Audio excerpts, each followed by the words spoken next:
In the previous video, we learned about convolutional neural networks, which are supervised deep learning models that have revolutionized the field of computer vision, especially object detection in images.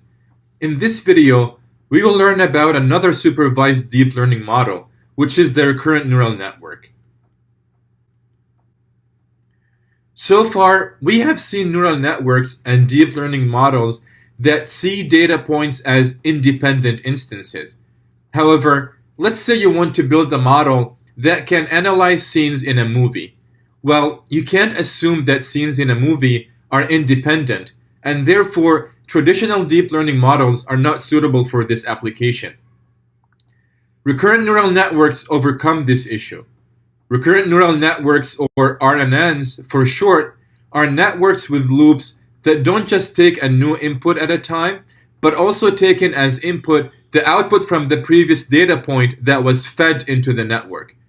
Accordingly, this is how the architecture of a recurrent neural network would look like. Essentially, we can start with a normal neural network.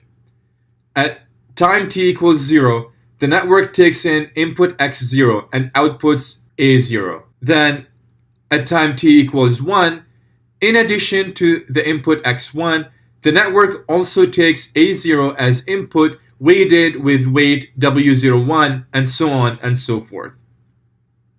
As a result, recurrent neural networks are very good at modeling patterns in sequences of data such as text, genomes, handwriting, and stock markets.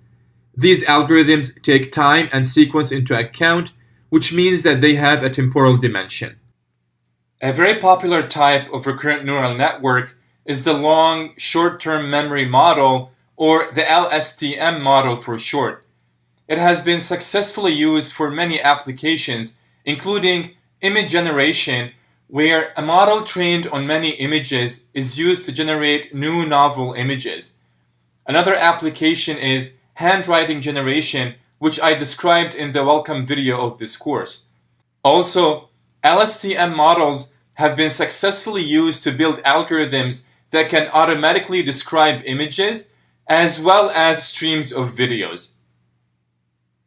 I think this is a good overview of recurrent neural networks. Given that this is just an introductory course, I will leave it here. This concludes this video on recurrent neural networks. I will see you in the next video. We will switch to unsupervised deep learning models and talk about autoencoders.